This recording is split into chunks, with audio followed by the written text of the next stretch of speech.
The first time I saw him in that car, he didn't look like a child anymore. He was curled on the torn back seat, arms wrapped around his ribs, whispering through split lips, "Uncle, please help me."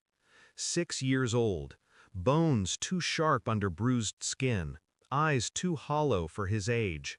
I reached out, but he flinched, like my hand was just another strike waiting to happen.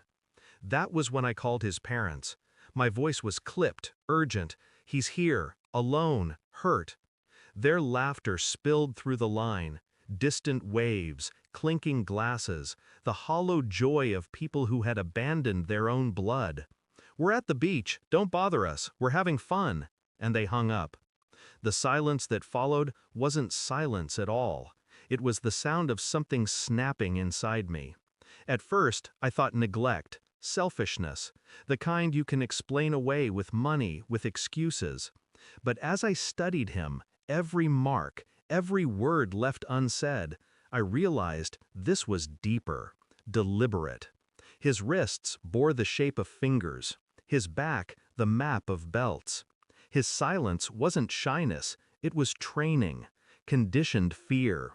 I drove him to my house that night, made him soup he barely touched, sat across from him as he dozed in a chair, his body trembling even in sleep. And I couldn't stop hearing their laughter. My own brother and his wife, my blood. They had abandoned him to rot in that car, then mocked me for noticing. That was the betrayal. Not just against him, against me, against the very idea of family. And something inside me shifted. I wouldn't scream. I wouldn't beg them to care. I would make them choke on their own cruelty. I began collecting proof. Photos of the bruises, time-stamped. A doctor's report after a discreet visit to the clinic. My nephew's whispered confessions, recorded when he thought I wasn't listening. I checked school attendance, weeks of absences. Neighbors' testimonies. Yes, they saw him alone in the car for hours, days. I traced their financials next. Beach resorts, vacations, luxury meals, thousands spent on indulgence, while their son lived like a stray. I smiled at them when they called, said nothing when they mocked me for playing parent, pretended to believe their stories about him being clumsy and difficult.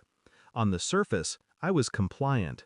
Beneath it, I built a case sharp enough to sever every tie they thought unbreakable.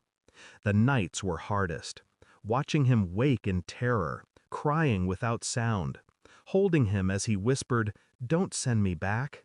I didn't answer, because the answer wasn't ready yet. But it was coming. The report arrived in a neat folder, black ink on white paper, clinical, undeniable. Child Protective Services confirmed what I already knew: chronic neglect, physical abuse, unfit guardianship. I read it once, then again. Each word was a blade carving away any last remnant of family loyalty. That weekend, they returned from their trip, sunburned, drunk with pleasure. I invited them over, told them their son was with me, safe. They came, laughing, already annoyed. When they walked in, I placed the folder on the table, said nothing, just slid it toward them. They opened it. Their faces shifted. Mockery to confusion, confusion to dread. Where did I cut in, calm, steady? From the truth you've been running from. Their mouths moved, but no sound mattered anymore. "You laughed at him," I said. My voice was low, but it carried. "You laughed at your own child begging for help.